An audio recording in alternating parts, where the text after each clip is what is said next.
Senhor. Bom dia, senador. Bom dia, senhores colegas de mesa, senhores servidores, senhores presentes nessa sentada. Obrigado, em nome do IBDP, senador, pelo convite, mais esse convite por poder participar das audiências democráticas realizadas pelo senhor. Democracia, que é uma palavra hoje que ainda nos alegra e pretendemos não ter que sofrer para vê-la novamente em atividade. Bom, a CPI da Previdência, como o senador já adiantou, foi um trabalho muito bem feito, de uma equipe enorme. Foram ouvidos centenas de especialistas, mais de uma centena de especialistas, né, senador? E, na sua conclusão, como o senhor já bem adiantou, foi aprovada a unanimidade, inclusive com o voto do governo. Hoje, essa CPI é atacada por vários parlamentares, inclusive recém-ingressados no Congresso Nacional, que não conheceram como a CPI se degringolou e não sabem de fato que a CPI apurou. A CPI, em suas conclusões, ela encontrou vários achados, né, senador? Entre elas, a questão dos grandes devedores, que hoje muitos deputados da base do governo alegam que, por mais que existam os grandes devedores, essa dívida, se executada, não daria para pagar um ano de déficit. Eu acho que meu colega aqui à esquerda vai poder explicar muito bem isso, né? Que, na verdade, não é bem assim. Outra questão que foi apurada, e a mais importante no meu ponto de vista, é a metodologia de cálculo das receitas e despesas da Seguridade Social. Essa metodologia que vinha sendo discutida amplamente, sempre existiu aí por cabeça da Anfip, de levantar essa discussão sobre a metodologia desde a década de 90, final da década de 90, que pouco se dava atenção até vir a PEC do Temer, até antes mesmo. A Dilma já vinha com esses dados sobre um cálculo onde considerava receita somente as contribuições da folha e como despesa todas as contribuições previdenciárias e assistenciais. Obviamente, essa conta não fecharia. Após a ampla discussão e análise, o parecer da CPI foi que, pós-Constituinte de 88, pós-reformas constitucionais, em especial da Emenda 20 de 98, com a criação do Fundo Poupador do artigo 250, que esse esquema, que essa metodologia de cálculo, na verdade, é aquela que considera todas as receitas e todas as despesas da Seguridade Social. Isso gerou um atraso na PEC do Temer, a ponto dela não ser aprovada, e não podemos tirar a responsabilidade da CPI na não aprovação da PEC 287 e da 287-A. Ela foi de suma importância para levantar a dúvida aos parlamentares sobre a metodologia de cálculo. O problema é que, como bem a Anfip vem divulgando, com certeza e firmeza, a partir de 2015, a Seguridade Social também apresentou déficit. E hoje a nossa discussão é: temos que ter uma reforma da Previdência ou não? Vamos ignorar a existência de um déficit ou não? Vamos ignorar que precisamos cuidar do futuro ou não? De fato, o Brasil ele é basicamente uníssono de que necessitamos de uma reforma no sistema de Seguridade Social e não só de Previdência.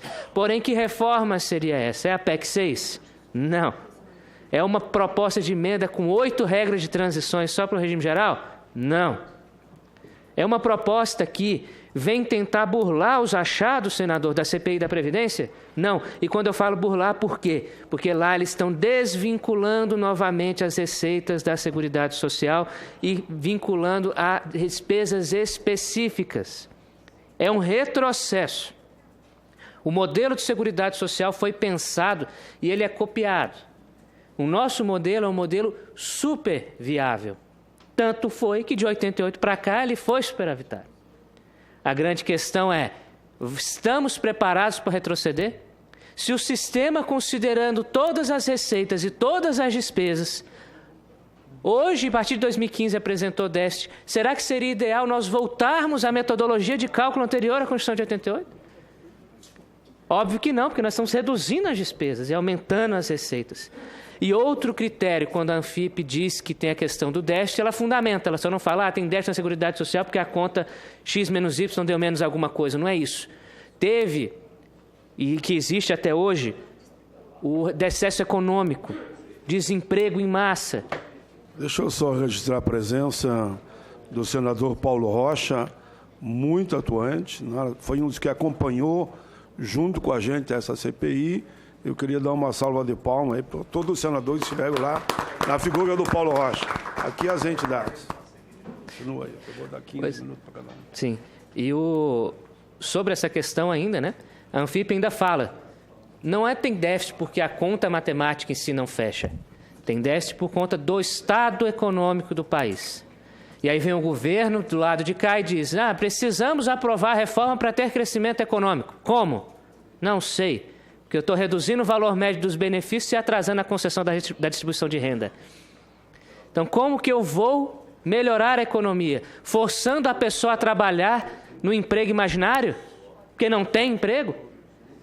Melhoraríamos a economia se falássemos que tivéssemos uma ampla margem de empregabilidade vaga. E que não é isso que acontece. Não tem emprego. Os índices de desemprego estão crescendo novamente, senador. A economia está caindo novamente. Nada do que propõem, tanto o governo provisório anterior quanto o novo governo, está se concretizando. Nós do IBDP, como sempre, o Instituto Técnico, nós temos sempre que analisar as situações do ponto de vista técnico e científico. A CPI da Previdência trouxe um avanço na área de direitos sociais, trouxe um avanço na análise do direito previdenciário. E essa análise não pode se perder por vontades de poucos. A análise de que, até 2015, o sistema foi superavitário. E quando nós falamos de reforma, nós temos que pensar o seguinte, qual a reforma que vai tornar esse sistema melhor? E não qual a reforma que vai desmotivar o acesso ao sistema. Hoje nós sabemos que a maioria das pessoas amedrontadas com o regime geral de previdência estão migrando para os regimes complementares, que deveriam ser complementares. E hoje eles fazem dos complementares os principais, as previdências abertas, e abandonam o regime geral, que é a proteção básica.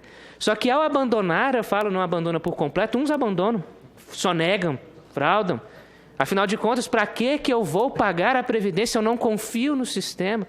E daí vem aquela discussão filosófica quase, da confiança legítima, que quase não existe nesse país, em especial em matéria de direito previdenciário, porque todo dia as coisas mudam.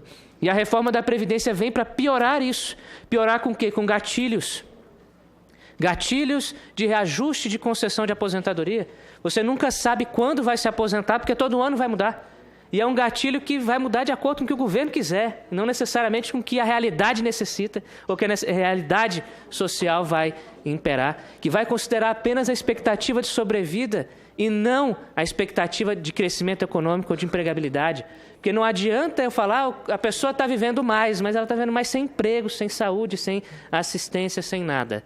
Então nós precisamos ter este cuidado, antes, quando fala de reforma da Previdência, por conta das injustiças que são feitas. E quando eu falo, senador, do ponto de vista de poucos, agora há pouco, essa semana, na verdade, semana passada e essa semana, nós estamos enfrentando um problema grave, que é o PL 2.999 de 2019. Então, antes que você fale